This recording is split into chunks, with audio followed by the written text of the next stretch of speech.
This broadcast is the property of Co-Dependents Anonymous. Reproduction without written permission from Co-Dependents Anonymous is not permitted. Hey, I tell you what, I know that this is where I'm supposed to tell you something about my story. I'm not going to do that. I tell you why, because you already know it. It's the same story you have too. We were brought up with families with challenging values, very challenging values and questionable values. And we learned every single every single means of getting our needs met. Self-destruction, emotional self-mutilation, self-deprecation, anything possible to get our needs met. I did. I got therapy too. Didn't we get therapy? And it was good. And it helped me with my self-esteem. And I was able to talk to people and do amazing things. I could not hide behind doors anymore, honestly. But you know what? Still, I had trouble with relationships. I still didn't have it when it came to relationships, any kind of relationships with work, relationships with my family members, intimate relationships with the neighbors next door. I had trouble with people. So then I met CoDA. And I got a sponsor. And I decided to work the steps. And I screamed and I yelled, and my poor sponsor, oh my God, and I screamed and I yelled because I wanted it my way. I had to have it Cindy's way. Cindy's way. It doesn't make sense to have it any other way but Cindy's way. Well, how did that work out? And my poor sponsor. And then I met the promises and I read these promises. And these promises, they were like everything I've ever wanted in life, everything, but were they even possible? Were they even attainable for me? And I worked the steps again. Oh God, my poor sponsor. And I screamed and yelled because I still wanted things Cindy's way. They had to work out my way, the way I wanted them, because I know best. Me? Cindy's way? The promise. Cindy's way? The promises. We know how that story ends. So I have an affinity for the promises. So I made this study of the promises. Okay? And so I'll tell you how we're going to do this. Okay? So everybody has a copy of the study. Is that accurate? Okay. What I'm going to do is this. I'm going to read the promise and then the respective questions. You can answer the questions in terms of I statements. If anybody needs any of these tables, have at it. You can even use tables on the sides. Have at it. Whatever works for you to make this work. What you're going to need, obviously, is pen or pencil. You're obviously going to need paper. You have the paper in front of you. You need anything else? Make it work. I have great faith in you. And I will tell you something about my presentation. If you're looking for a nice, warm, touchy-feely presentation, wrong one. Truly, wrong one. All right. And I'll tell you something too. When you start to read these questions, okay, you can answer one of the questions, you can answer two of the questions, you can answer all of them, you can answer none at all. You can answer them inside your own heads and inside your own hearts if you want. And if you really don't want to answer the questions, what you can do is you can take these papers and you can make paper airplanes out of them. Woo! That's what you can do. And you may want to make a lot of paper airplanes today, because these questions are not easy. All right. Prelude. I can expect a miraculous change in my life by working the program of Co-Dependents Anonymous, as I make an honest effort to work the 12 steps and follow the 12 traditions. Question number 1. What would a miraculous change in your own life look like overall? Remember, now the miraculous change is about your change, not changes in other people. Not like, well, if Joe were a little bit better, then clearly my life would be so much easier. That's not quite how this works. Consider changes of your thoughts. How would you think differently about yourself? How would you think differently about other people? Your emotions, the emotions that come as a result of the thoughts. How do you feel different? And actions. I'll tell you for myself, honestly, one of the things that I recognized, a major change that I recognized in myself was, and this was a change in the emotions and then my actions that were in association with it, was that my emotions were less extreme.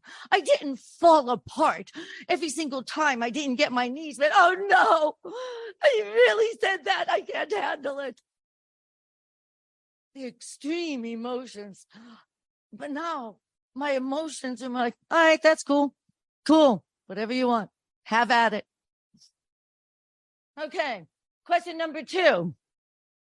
How could you personally make a dishonest effort to working the 12 steps and traditions? I like that one. And question number 3. What are your personal barriers to success in working the 12 steps and traditions? Barriers like time. Everyone says, I don't have time to do this. Space in your home, space in your life. Other people. He'll never allow me to do this, to work the steps and traditions. He'll never allow me to do that. Responsibilities, finances, housing issues, education issues, employment issues, transportation issues. I'll never get to a meeting ever. Any other issues you can think of. I'll tell you what I'm going to do. I'm going to give you guys 5 or 6 minutes to go ahead and answer some of these questions if you'd like. Okay, take a couple minutes. And then I'm going to ask anybody who wants to volunteer to share some of your answers with this. Okay, so take a moment. Start thinking about these. These are not easy questions. They get progressively harder, I promise.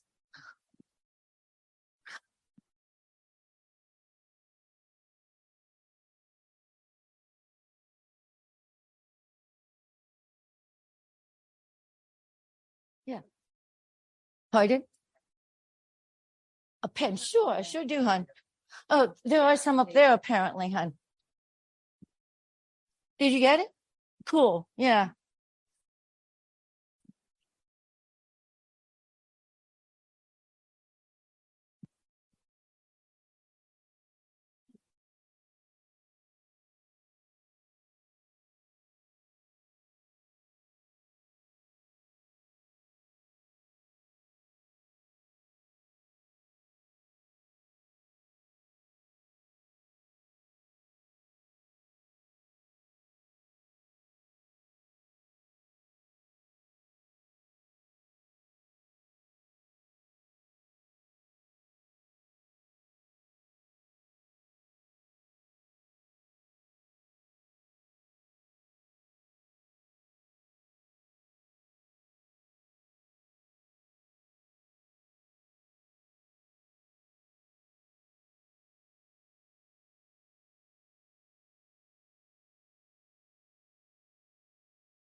Am I not doing this right?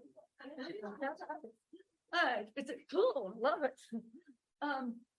Would anybody like to share your questions to the prelude? Yes, sir. Please. Was changing my own life. It looked like it would stop worrying about the future. Good. And present that I'm safe right now. Stop reacting, and then using the 3 P's of pause, pray, and proceed. Wow. Pause. 2 answers to would be: how could I personally make a dishonest effort? It revealed that I am making a dishonest effort. Oh. Steps by not using the sponsor, I'm using and other people, and finally, there are no personal barriers. Thank you so much. I love the guts it took to answer number 2 about a dishonest effort. Thank you so much for that. Very cool. Nice. Anybody else want to share on this? Please, back there. And then you, second, please.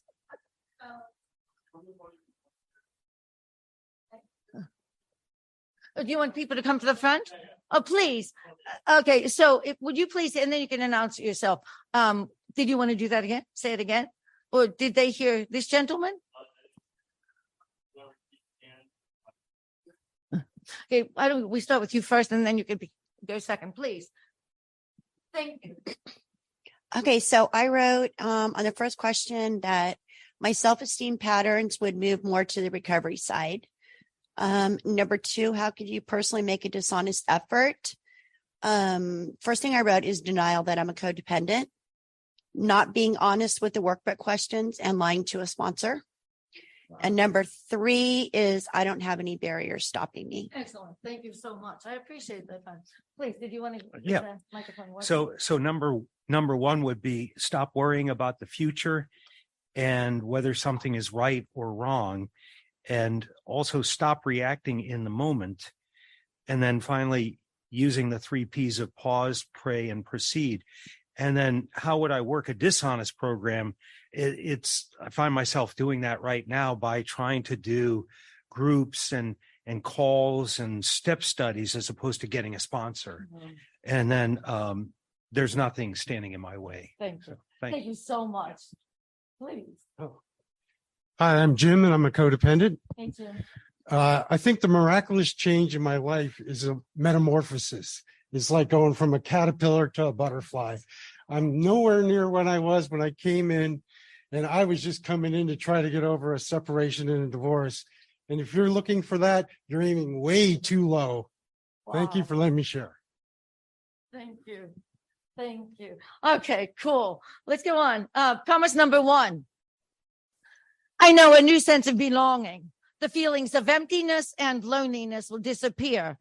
First question. What is the worst thing from your own perspective that you ever did when you felt empty? Question number 2.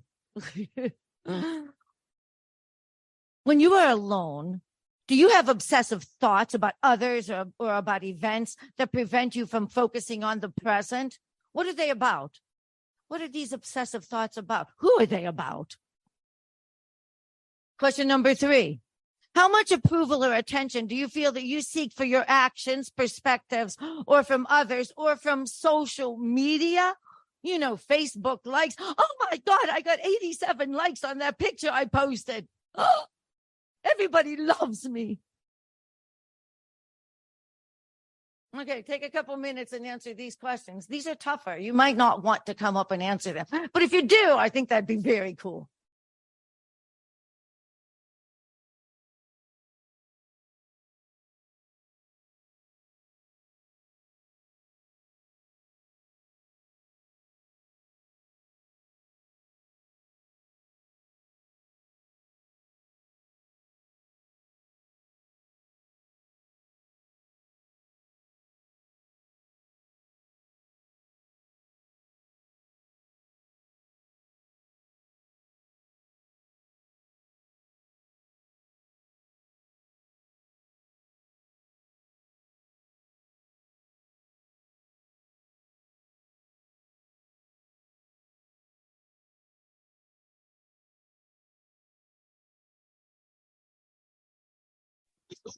Asking, well,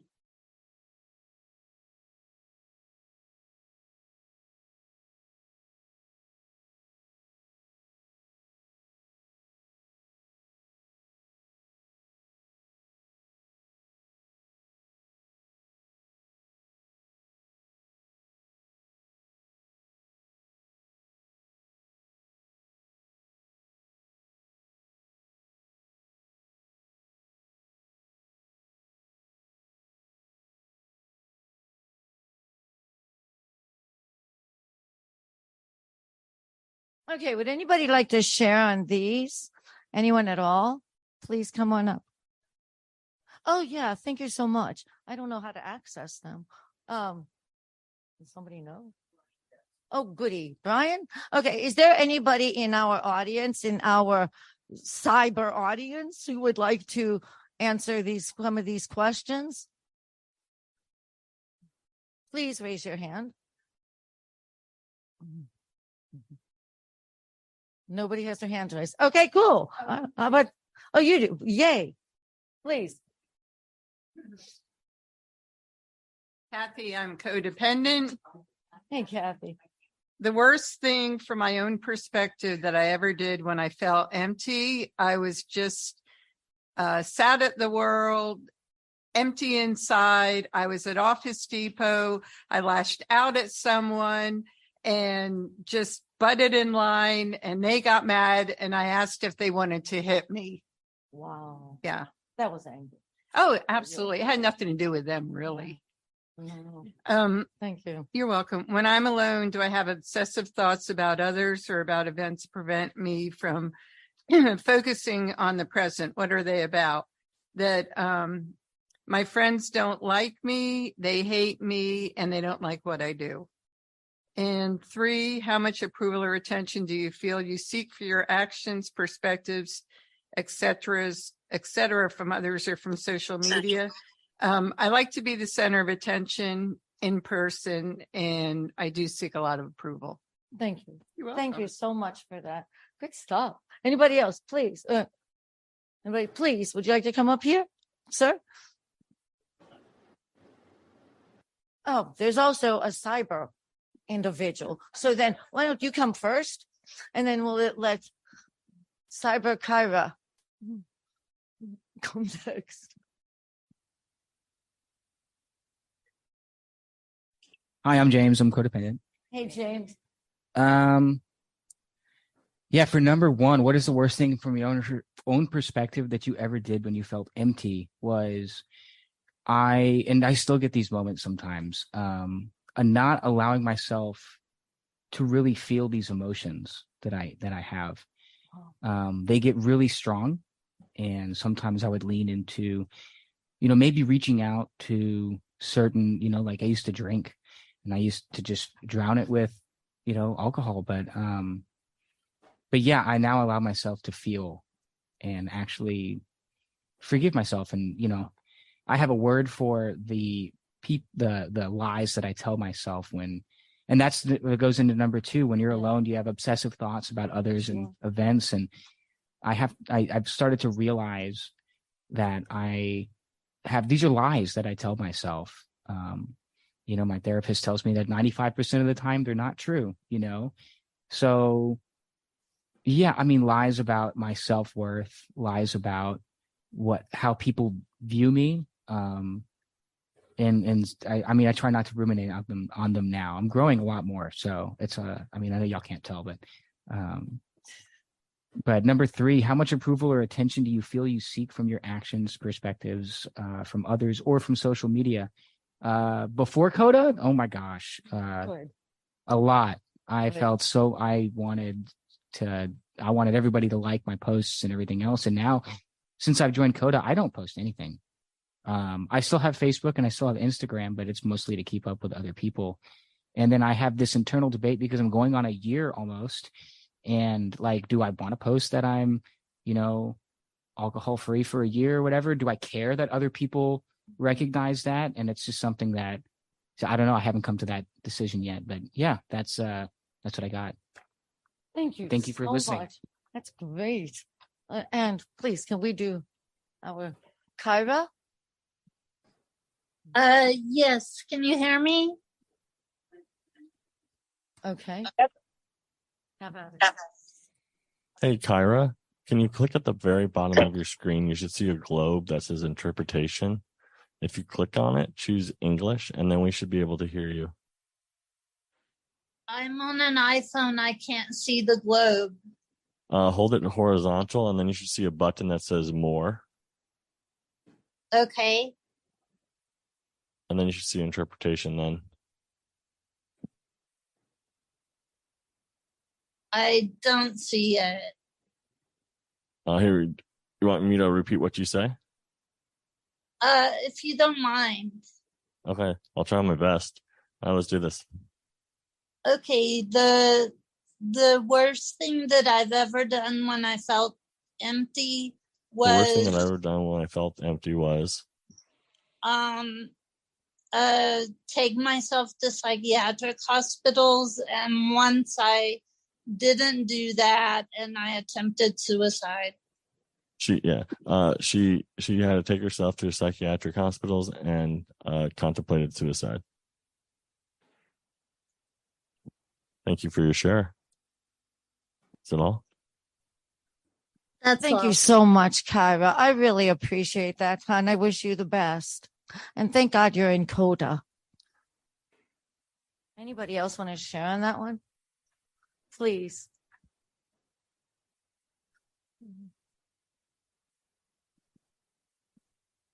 Sure. Love your dress. You're welcome.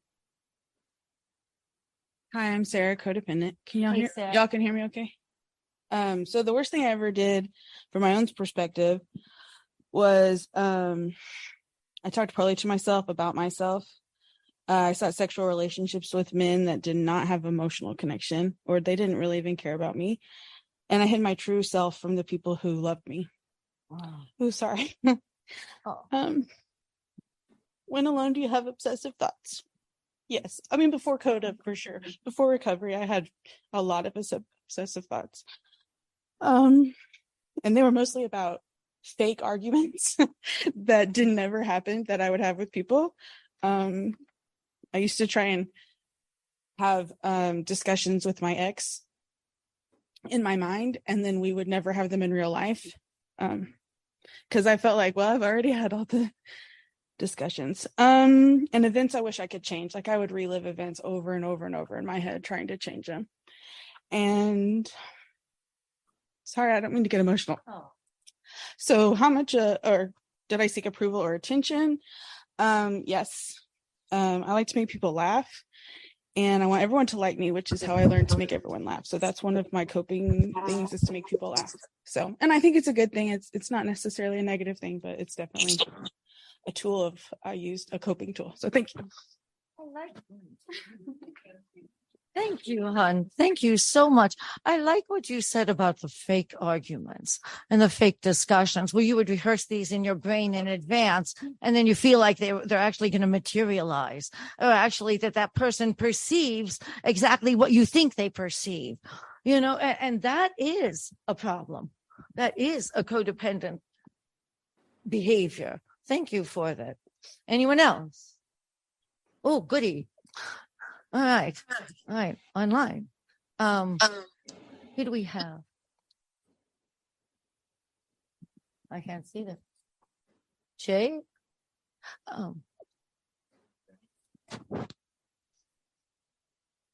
Danny? Do we have Danny online? Yes, I'm here. Can people goody. hear me? Yay, please. The question of what is the worst thing that we've done when we felt empty was probably, for me, it's always been trying to rescue other people. Wow. And trying to save other people.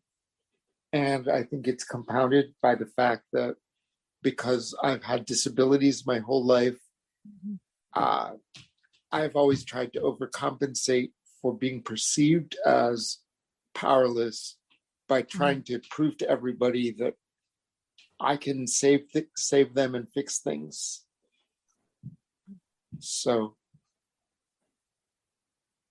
I appreciate that. And you know what that does is we're changing the focus. Instead of focusing on you and your own needs, you were focusing on other people and their needs, so that you didn't have to get that negative attention, possibly. Well, the other thing too is that I've begun wondering, we talk about codependence as if, a healthy family is the norm and codependent dysfunctional families are the aberration. But I keep wondering whether, because most families really haven't healed from their trauma and haven't done the work, I wonder whether codependent families are the default and the healthy families are, well, not the aberration, but are in the minority because people haven't done the work. I guess I don't personally, it is what it is. You know, I'm not counting. And I'm sure someone is, and it's not me. I'm not counting who's codependent and who's not. I guess I'm concerned for anybody who's willing to come to the program, you know, and who's willing to do the hard work behind it. Okay, that makes sense. Thank you. All right, let's continue. Thank you so much. I appreciate that, Danny. All right, let's continue. Promise number 2. I am no longer controlled by my fears. I overcome my fears and act with courage, integrity, and dignity. Question number 1. What are your codependent fears? Fear of not being needed, fear of abandonment, fear of not being liked, fear of not being taken seriously, fear of being lonely, fear of being lonely in the future, fear of not being accepted, fear of being bullied, fear of being controlled, fear of making someone angry, fear of being pitied, fear of being criticized, fear of not fitting in. I never did. Fear of being out of control, fear of not being perfect, fear of losing face, fear of failure, fear of adult responsibilities. I don't want to grow up. Don't make me grow up. Please let me be a child forever. Fear of being independent, fear of not being lovable, fear of not being attractive, fear of being rejected, fear of being vulnerable, fear of being found out, fear of not getting attention, or fear of getting attention.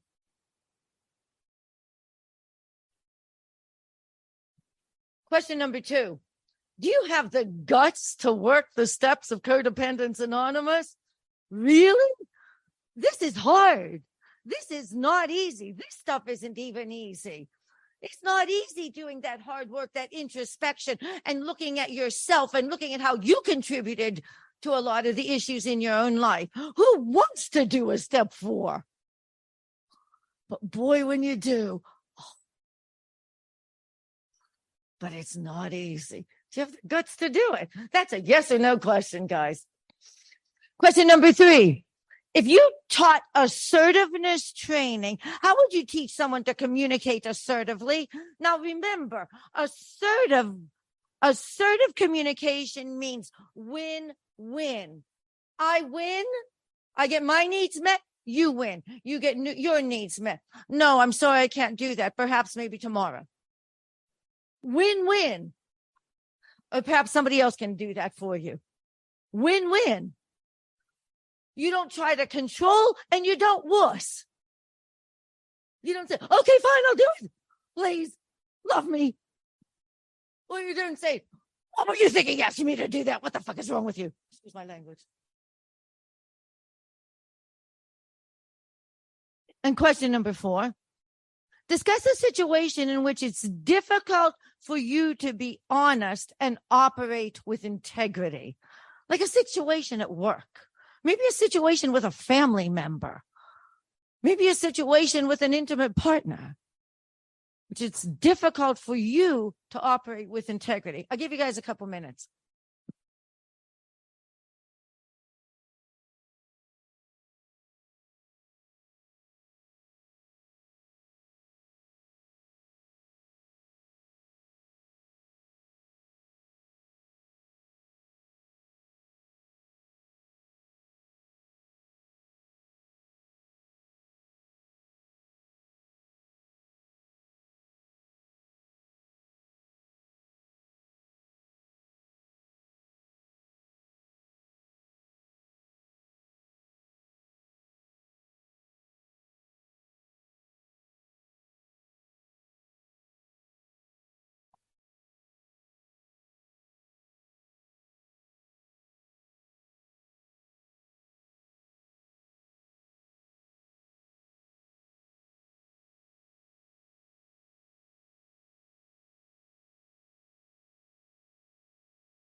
There,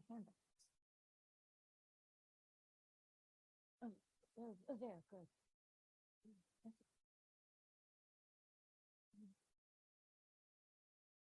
Would anybody like to answer? Would anybody like to answer these questions? That's on promise number 1. I'm sorry, promise number 2. My air, please. Sure, hon. Cuts down on the embarrassing moving of the microphone down. I'm Shelly. I'm codependent. I'm from Arizona. Let's see. Okay. Fears. What are my codependent fears? Fear of being remiss, fear of being a disappointment, and fear of failing in my responsibilities. Those are my biggies. Nightmares about that stuff. Do I have the guts to work the steps? Yes. Yes, I do. If I were taught assertiveness training, how would I teach someone to communicate assertively? I feel like for me, when someone's trying to communicate assertively to me, I can receive that best when they keep their volume down and they don't make me wrong just because of what their truth is or what they want to communicate. And number 4, discuss a situation which is difficult to be honest and operate with integrity, even to myself. For me, the hard thing is because I have different people that I love and care about who are on extremely different points of view, or they have extremely different ideas of what they think I should do or how things should be or what the world should be like. And I feel it's hard to even figure out my own truth and integrity because I will make someone upset either way. And that's hard for me. So that's, yeah, I guess. Thank you so much, hon. Thank you so much. Okay, I have a couple of cyber people. Who would like to take care of that? He's not there. Oh, well, let's get a live human being here. Would somebody here like to, please? Excellent. Thank you. Okay, great. Yeah, let's go for the second one, please. Yeah, I can't see that. Oh, please. I can't see that well either. Being here this meeting.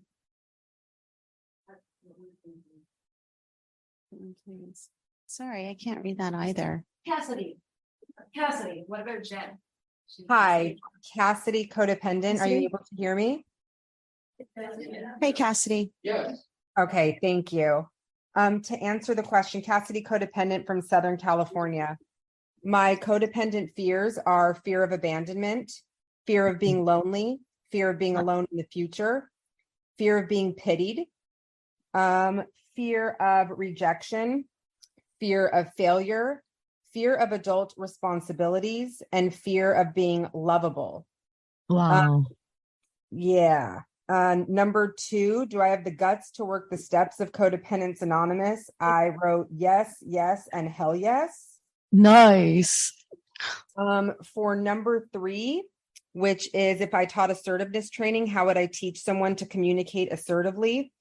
I would teach them to establish good body language, to prior to communicating assertively, establish personal boundaries and accept the boundaries from the other person, that which you're speaking to.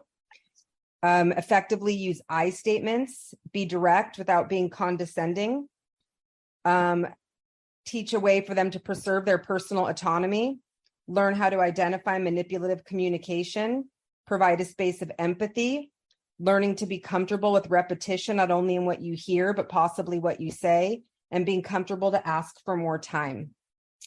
Last but not least, describe a situation in which it's difficult to be honest and operate with integrity. For me personally, in my experience, my issue is that I am not consistent with the way that I do that, depending upon whom I am communicating with. Good observation. With CoDA, I find that it is very easy, actually, for me to be honest and operate with integrity. But for other groups, such as professional groups and or my family, I find myself holding back because I want to protect them from my pain and how they might respond to me effectively and being honest with my communication. Cassidy, thank you so much. You know Thank what? There's you for the one point that you opportunity. did bring up that I would like to, I'd like to elaborate on. You said about accepting the boundaries that have other people set, and I think that's huge. And that's the ability to take no for an answer, and not push a person to say yes, because that's a manipulative tool. You know, take no for an answer and accept no for an answer. Nice stuff. Thank you, hon. Appreciate that. Thank you for the opportunity to share. Sure. Anybody here would like to share on this? I saw a hand. Okay, I have another cyber. Okay. Another Zoom. Jen? Jen, are you there, hon? I sure am. Can everyone hear me okay? Jen? Oh, Yeah. Jen, can you turn it to the English channel? And I don't know what to say with that one.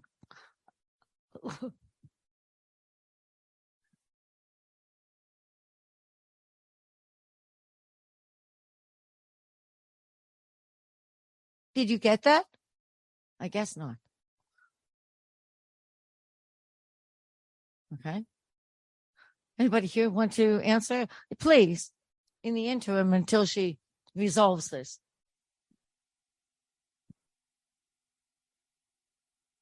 Hi, I'm Emily, a codependent from Texas. Hey, Emily from Texas.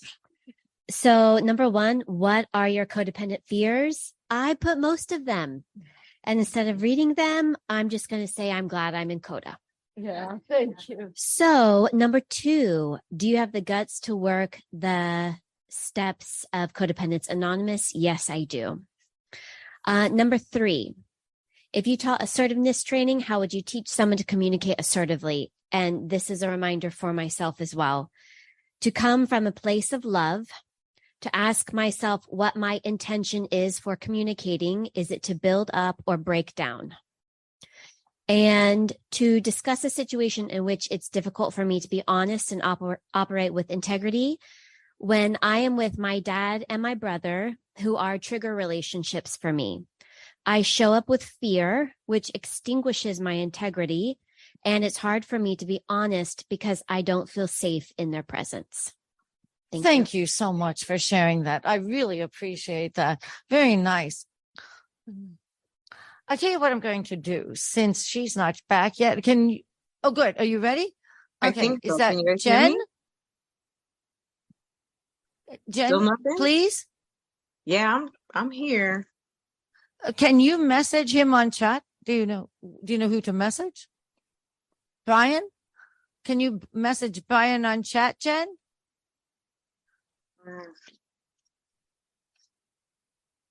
Okay, cool. All right. Okay, we're going to continue. Okay, promise number 3. I know a new freedom. Question number 1. What are you free from? Question number 2. With this new freedom, how are your thoughts and emotions different? Question number 3. With this new freedom, how are your behaviors, your actions different? I focus a lot on thoughts, emotions, and actions because these are the things that change. This is what changing essentially means. We're changing our hearts. We're changing our minds. We're changing our spirits. And the truth is, with true recovery, what happens is, which is really cool, the best of you comes out. The best of you, because you have all these defects of character that were getting in the way, that were masking and clouding the best of you. And that's what happens when you change. The best of you comes out. So how would you be different? That's essentially what I'm saying. And it's comparable to my very first question with the new freedom.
Okay, so I have a challenging question, like all of these aren't.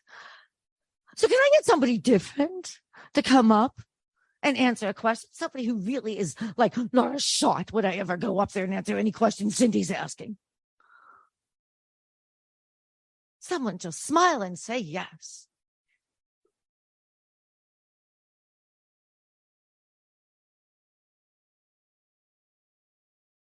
Frown and say yes. I don't want to.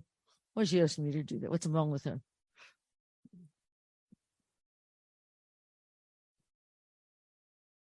Okay, can I get anybody have any answers? Says, please come on up. Yay! Come on up. You choose this microphone, that microphone.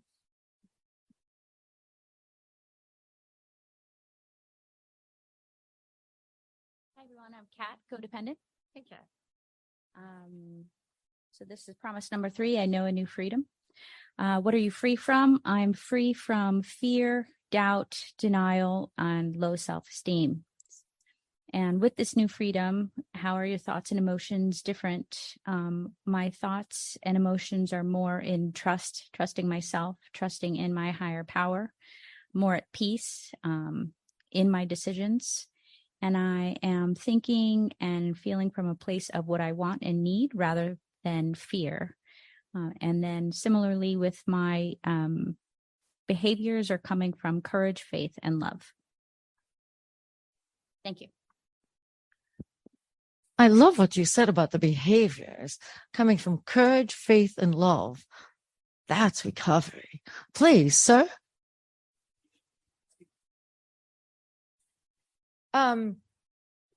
Question. Okay. Oh. What do you mean? Oh, okay. Okay.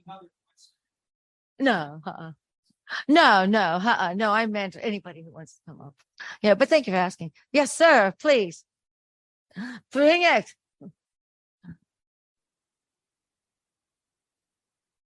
Aw. Hi, I'm Chris and I'm a codependent. Hello. So number one, what am I free from? I said that I'm free from division, a feeling of separateness and incompleteness. Number 2, with this new freedom, how are your thoughts and emotions any different? I said they would arise and fall freely like the waves of the ocean. I thought that sounded very cool. And then number 3, with this new freedom, how are your behaviors and actions any different? I believe they would represent my wholeness instead of my emptiness and me trying to fix myself. Oh yeah, thank you. Thank you. Thank you so much. I like how you said your wholeness instead of your emptiness and fixing yourself, because you don't have to fix yourself. That's your higher power's job. And you're doing a good job of working with him with that. All right. Anybody else? Do I have a cyber opportunity? Aha, I do. Brian, could you please address the gentleman? Pardon? Faith. Faith? Are you on, hon? Yes, can you hear me? Oh, cool. Hi, I'm Faith, codependent. Hey, Faith. In Toronto, Canada. Thank you for this wonderful workshop. Oh, thank you so much. Promise number 3, I know a new freedom. What am I free from? Codependence, relying on or seeking others' approval or love. Oh. Seeking it, relying on it. With this, I don't have to explain. With this new freedom, how are your thoughts and emotions any different? I love myself. I value myself. I enjoy spending time with myself. With this new freedom, how are your behaviors or actions any different? I do what I want. I wear what I want. I say yes to what I want and no to what I don't want. Thank you. That's recovery.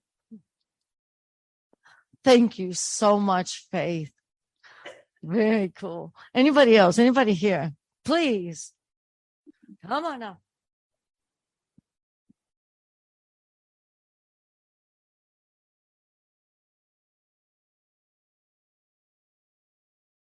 So mine's kind of straightforward, but this is what popped to my head.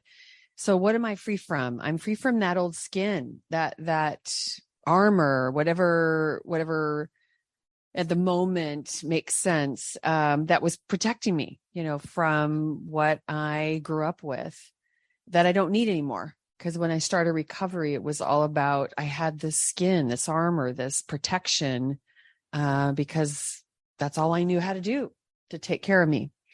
So I don't need it anymore. And then with this new freedom, I'm aware, and how are your thoughts and emotions different? Well, I'm actually aware of them instead of stuffing them down and not wanting to deal with them. So they are now examined.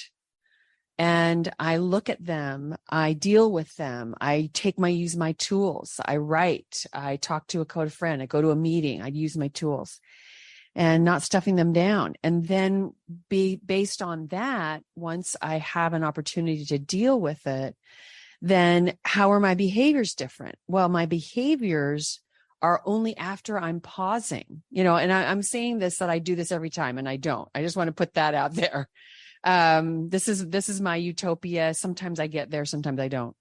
But what I think about is now this gives me the opportunity to pause, because I've examined my emotions and I'm not reacting out of that moment, and I'm pausing, taking time for myself and determining now what is my next action. And that makes all the difference for me. Thank you so much. I like how you examined your emotions, and how you also examined your defense mechanisms of the purposes that they served before and that they don't serve any longer in your life. Thank you for that. Do we have a cyber, please? And what is your name, please? Hey everyone, can everyone hear me? Okay. Am I good now? Yes. Okay, cool. Thank you. Can everyone hear me now? I can hear you. Yes. Yay. Oh. I don't know if you can see me, but I'm dancing. Okay. Hey everyone, Jen, grateful and recovering codependent. And I wanted to back it up just one question to promise too, because I feel like it's important to be able to speak my fears out loud so that they don't have that much power and control over me. So I'm just going to back it up to what are my codependent fears. So fear of abandonment, not being liked, not being taken seriously, being lonely, not being accepted, being criticized, being found out, being rejected, and being independent. So again, just wanted to say those out loud so that the seeds of, the idea of it not having that much control over me can kind of take an effect in whenever it's time. And then I did want to answer the 3 questions for Promise 3. So what are you fear from? I said enmeshment, negative thoughts of myself, hopelessness, emptiness, the thoughts of what I should do according to my family. With this new freedom, how are your thoughts and emotions different? And I have more positive and sound thoughts in my head now. And my emotions, albeit I feel like they may not always express themselves, but I have been expressing my emotions a shit ton. And it feels, well, I can't even say it feels great every time, but even if it's like a really old, really difficult one to get out, after some time has settled, I'm really grateful that I'm now today I'm able to express my feelings and I'm able to move them out. And with this new freedom, how are your behaviors, actions any different? I'm more aware of what I need. And I'm aware that I can give myself and meet those needs for myself. And I can give myself the space to process something and the space to be able to feel those emotions that I never gave myself before. So thank you all for your patience and thank you for letting me share. Thank you so much, Jen. I like how you said the space to feel my emotions, to actually allow yourself to experience that. Then you can move on from then. Nice. Good stuff. Okay. Anybody else here before I go back to cyber people? No. All right, cool. Let's go back to, who do we have? Janice? Janice? Hi, can everyone hear me? Yeah. Hey, Janice. Hi. Hi, my name is Janice and I'm codependent. Hey, And Janice. I'm calling in from Enfield, Connecticut. Cool. In answer to the questions, so number one, what are you free from? And for me, it was fear in relationships. There's still some, but a lot of them have resolved. But also free from patterns of behavior that damage my relationships or hinder them. Also fear from confusion, low self-esteem, and separateness from myself.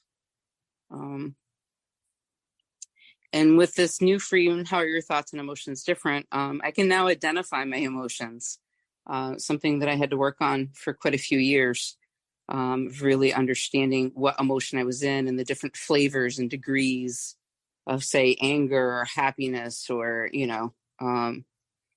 the different shades of it. And then also being conscious of my thoughts, being able to notice what the thought is and the energy of the thought and being able to dig deeper into where those thoughts originated from. And for me, I put beliefs in there too. The beliefs that I hold that were formed in my childhood, a lot of those have translated into adulthood and harm my relationships. So being able to be conscious of those. And then with this new freedom, how are my behaviors any different? Well, now I can identify my emotions and my thoughts. So now I can work on identifying my wants and my needs. And then being able to either meet those needs myself or being able to seek out the appropriate people, instead of going to people that are not emotionally available. So seeking out people that are willing and able to support me, and also, not getting too discouraged if I, pick multiple people and they're not available, being able to continue to look. And also knowing the difference of, again, what am I responsible for and what someone else is responsible for. I may need something and I may be going to others when it's really a need that I have to meet myself. So those are the things that I've learned since being here in CoDA. So thank you. Thank you so much. Thank you so much. I tell you what, guys, we're going to really need to rock this because we have a bunch of promises left and we have 30 minutes left. We're going to make this happen. All right. All right. So I'll tell you what we'll do. I'm going to ask then for just 2 people to speak with each one. Is that cool? Can we do that? Smile and say yes. Yeah. Cool. One might be cyber, one might not. All right. Promise number 4. I release myself from worry, guilt, and regret about my past and present. I am aware enough not to repeat it. Name 10 codependent behaviors. You might not get 10, but whatever you come up with, that you experienced in the past that you would be worried you might repeat in the present. Gossiping, cyber stalking, people pleasing. What are your codependent behaviors? Saying no when you want to say yes, saying yes when you want to say no, saying nothing when you know you should say something. Question number 2, with each of the codependent behaviors you listed above, do you have sufficient faith in your recovery currently not to repeat them? What do you need to do to have further faith in your recovery? What do you need to do? Question number 3. Why do you feel it is necessary for you to release yourself from these negative emotions of worry, guilt, and regret? Why? Why bother? Have at it.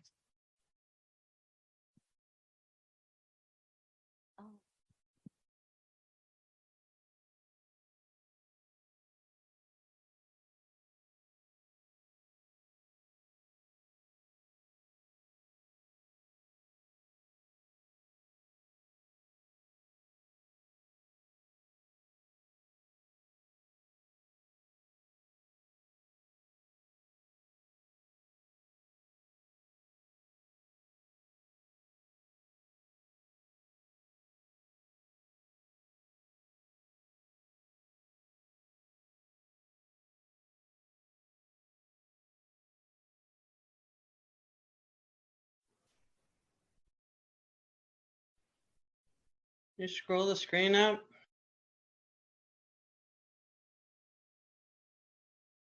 I just need to see the whole screen.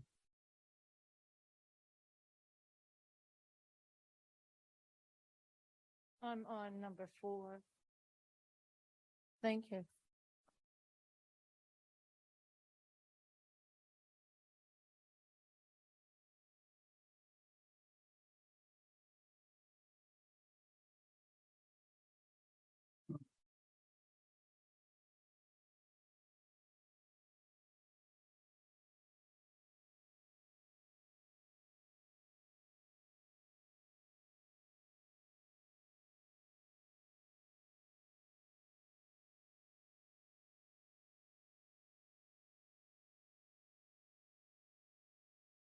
Okay, can I get someone here in front of me who would like to answer these questions? And then I'll get who's there.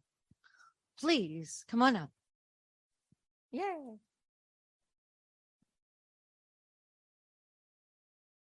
Sure, thank you. Thanks for this awesome session. I'm Carol. I'm codependent.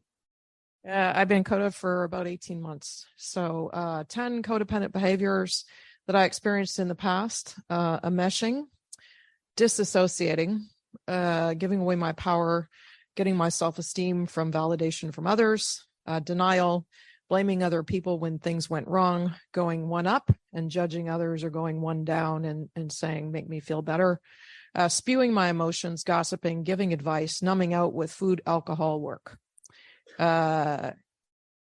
With each of these, do I have sufficient faith in my current recovery not to repeat them? And what do I need to have further faith? So at this point in my journey, I am doing pretty well. Probably I would say 75% of the time, except when I'm triggered. And so when I'm triggered or elevated, I need to remember my recovery and I need to remember progress, not perfection, and to do things to take care of myself and bring myself down. Why is it necessary for me to release myself from worry, guilt, and regret? Because if I am in worry, guilt, or regret, my focus is on the past, not on the here and now, and I'm not present. And the second reason is that if I'm engaging in the negative emotions of worry, guilt, and regret, then I am in shame for myself for my prior behaviors. And I have learned that I cannot shame myself into doing better. Only when I am giving myself love do I find the strength to do better. So thank you. Excellent. Thank you so much for that. All right. Can I please have the first person on that? Who do we have? Janice? Is that Janice? No, I guess I left my hand on from the last. Okay. I'll take it Thank down. you so much, hon. DJ? TJ, EJ, my yes, air. indeed. TJ, would you like to answer the yes. question, please? Yes, indeed. Lying, manipulating, EJ. avoiding, EJ. Who offending, knew? offending. EJ, would you like to answer the question, hon? Bitter.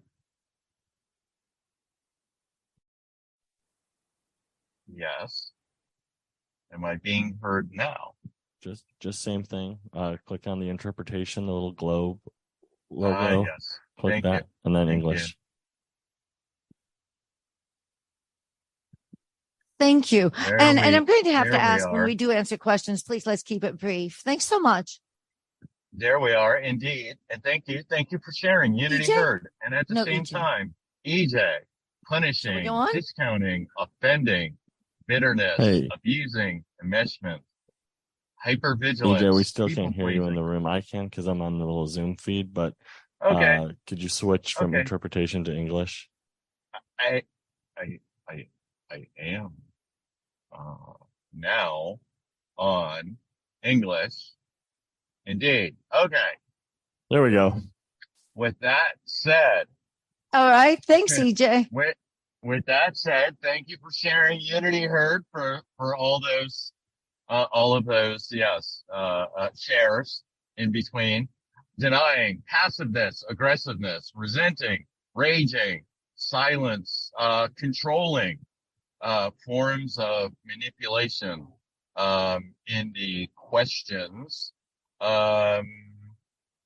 And at the same time, to wrap up, as I release worry, guilt, and regret from their power over me, myself, and I'm also releasing my my responsibility for worry, guilt, and regret at the same time. Pass. Thank you so much. I love the self-awareness that I'm hearing in all of these answers. All right, let's rock this. Let's go on. All right. All right. Promise number 5. I know a new love and acceptance of myself and others. I feel genuinely lovable, loving, and loved. Question number 1. How do you truly know that you love and accept yourself? Question number 2. How can you show genuine love to someone important to you without showing selfish, needy, codependent love? Because codependent love is not genuine love. Codependent love is very needing so that they can fulfill some emptiness inside of us. That's not genuine love. How do you know when you're showing selfish, needy, codependent love? And my third question is, what significant divine interventions have you had in your life that proves to you that your higher power loves you? Some people like to call divine interventions miracles. Some people call them blessings. I like the term divine interventions. Some evidences that you know that your higher power is operating in your life to make this possible.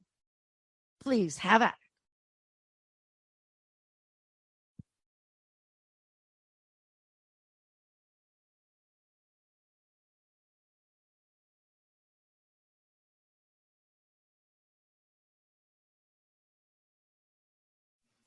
We can't see the questions online. Could you scroll up, please?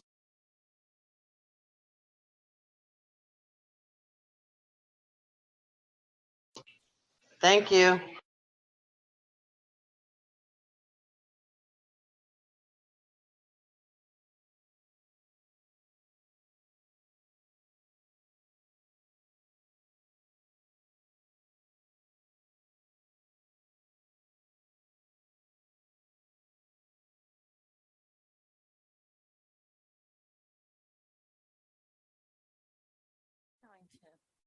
I'm ready to go ahead and get started. Looks like you guys are ready to answer this one. All right. Let's have some hands waving in the air. Come on. Oh, goody. Come on up.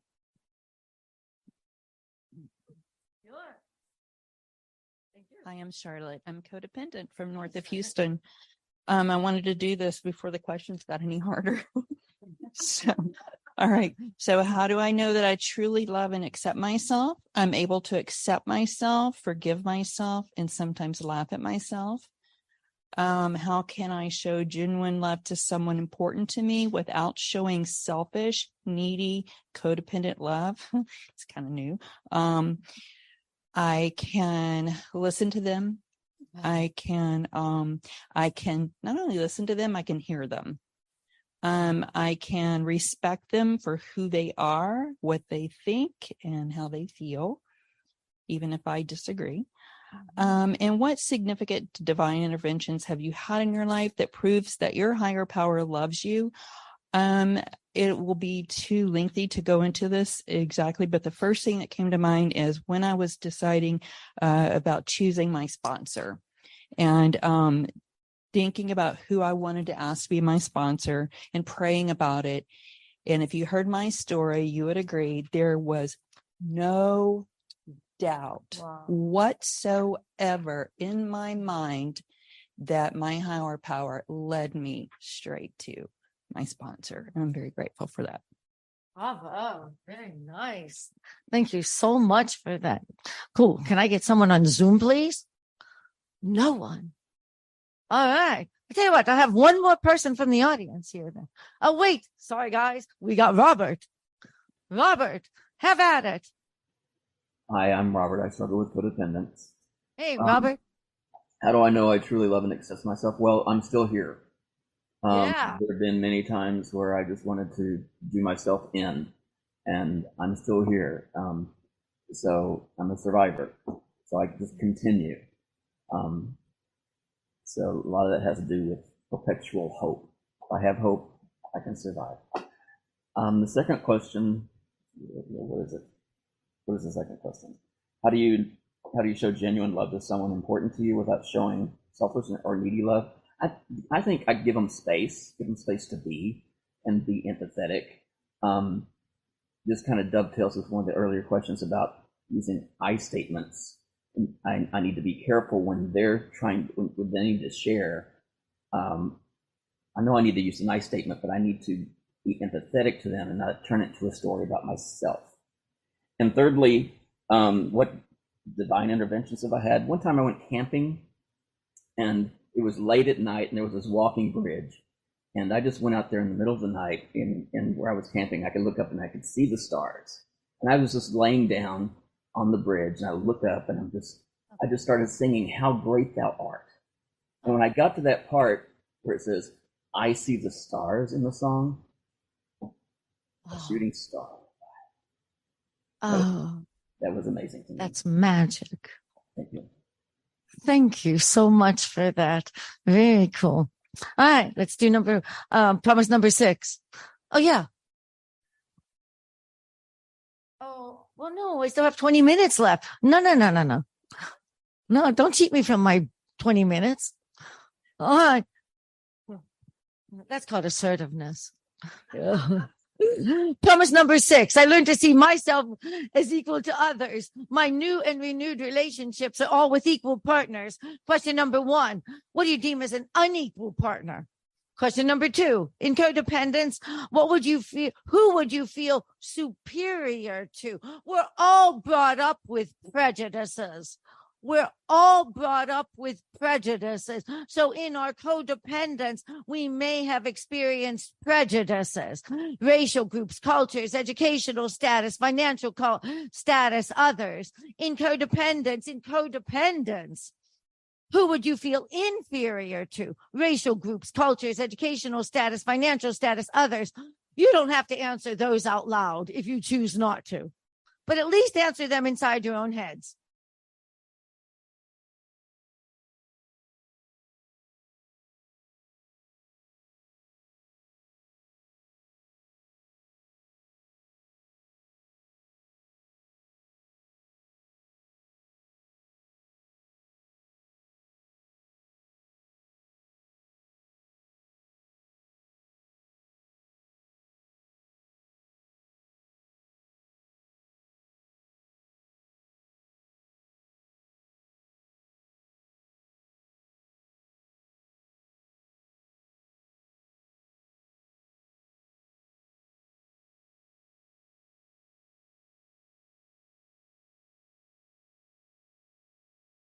Let's go ahead and get answers to these already.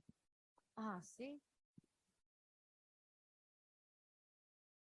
All right. Anybody here in my audience in front of me want to answer any of these questions? Promise number 6. Yes. Have at it. Okay, cool. So in terms of unequal partners, that was really why I wanted to share, because this is a recent, I'm sorry, Sharon, recovering codependent, is that if someone gives to me with expectations, right, or takes and doesn't give, or judges, and in that broader category, just tells me what I should do. Like I had one friend who was telling me how I should have my skirt lie around me in a chair, and so from that, then I don't necessarily say the specifics of superior to and inferior to, but they matched, right? If I was more than that with one person, I was superior. And if I was less than that with another person, I was inferior. So thank you for that. Yeah, I appreciate that. Anybody? Oh, goody. We do have a couple people. Okay, Brian, you get to choose. Okay. Who was the second? Robert just shared. How about the other person? EJ, would you like to answer this, please? Yeah. Cool. Okay. EJ here, Coda member, and at the same time, myself, and I do this with myself. I unequalize myself and other patterns of codependency, gaslighting, and constant need to people please, and fear of authority figures, and I'll put somebody up, I'll lift myself up, and it becomes an inequality. Sometimes at myself, so internally and externally, whether it's pre-recovery, contemplation, that sort of stuff, or maintenance. Oh, somebody else. I'm not enough. And in this promise, in this pattern, I'm learning to trust and love myself, regardless of my financial status, my racial group, my culture, my education, and learning to accept others being, and sometimes just being is enough. Equality. Okay, that's. Thank you so much, EJ. I appreciate that, hon. All right, let's go on. I'll tell you what I'm going to do. We're going to compromise here. How's that sound? All right, I'm going to do number 7, questions 2 and 3. Okay. And then we're going to skip a bit. Then we'll do 9. Okay, so let's start with the number 7. I am capable of developing and maintaining healthy and loving relationships. The need to control and manipulate others will disappear as I learn to trust those who are trustworthy. Question number 2 is, in your codependence, how have you controlled and manipulated others? I'm going to give you some ideas on this one. People pleasing is manipulating. Apologizing is manipulating.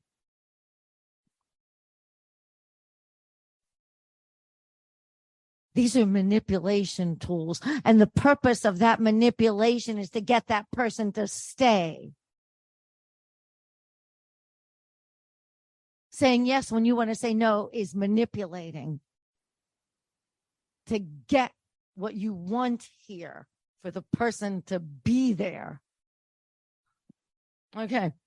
Question number 3. Are you trustworthy to yourself? Can you trust yourself to set your own boundaries and respect them?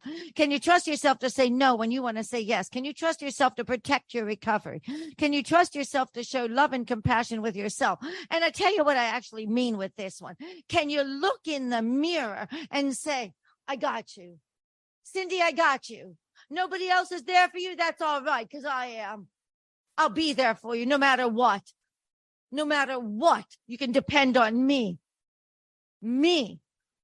Can you look in yourself in the mirror and say that to yourself? I know I can. And that is recovery for me. Okay, have at it.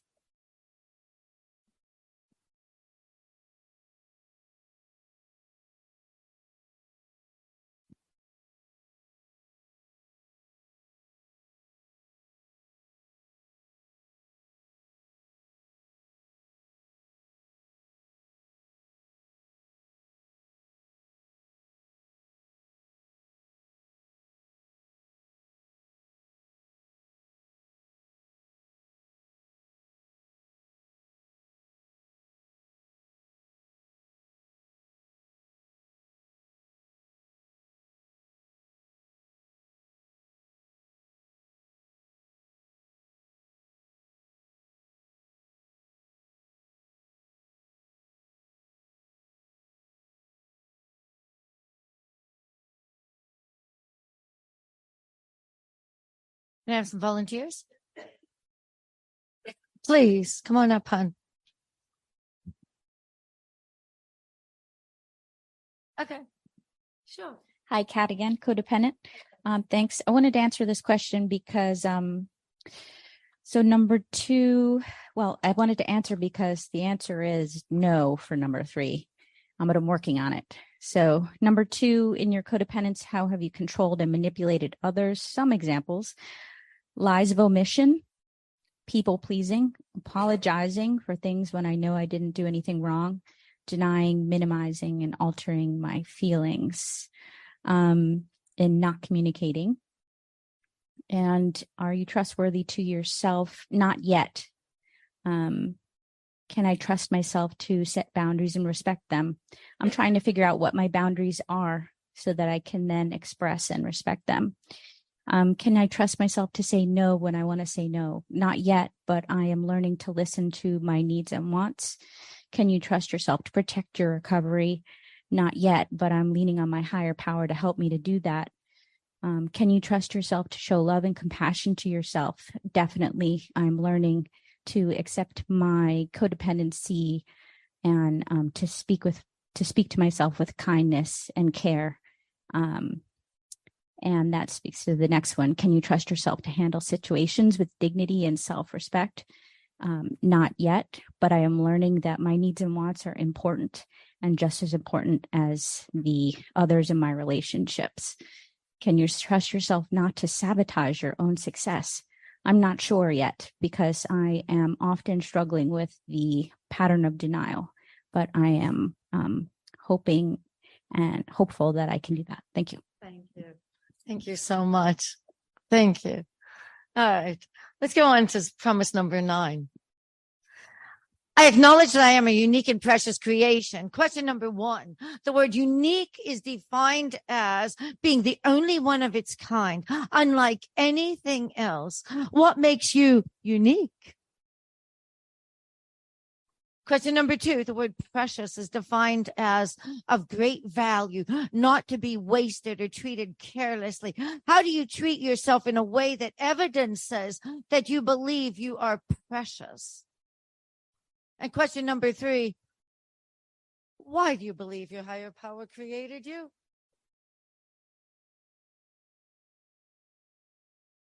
Have at it.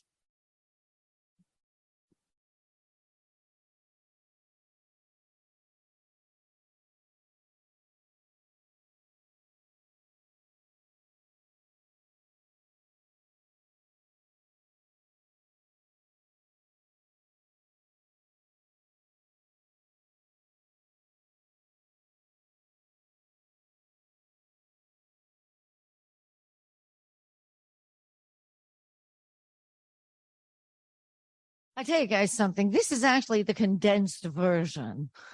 The original version was 26 pages.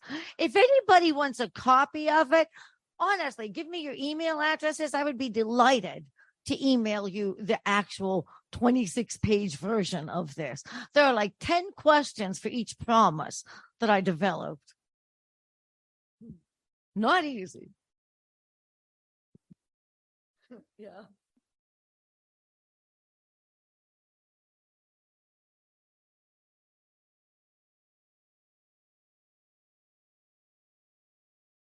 What up?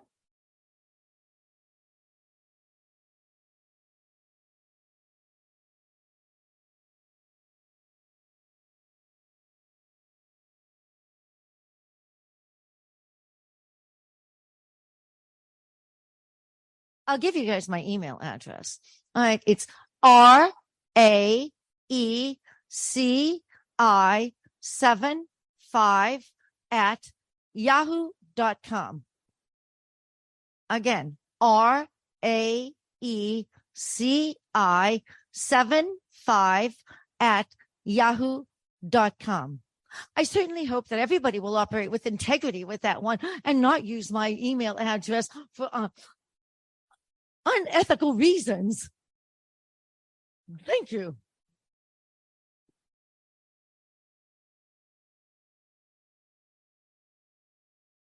All right, let's do this. All right, let's get some answers for promise number 9. And I think that's going to be wrapping it up, guys. Let's get some answers for promise number 9. Come on, who's going to be my last volunteer? Who would it be? Yeah.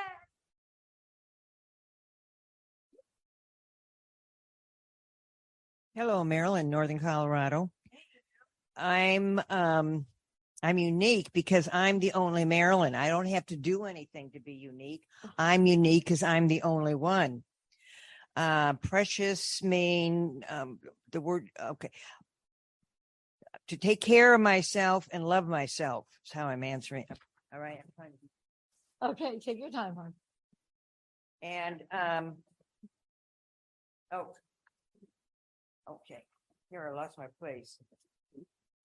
Why did God put me here? I do not know, but He did, and here I am.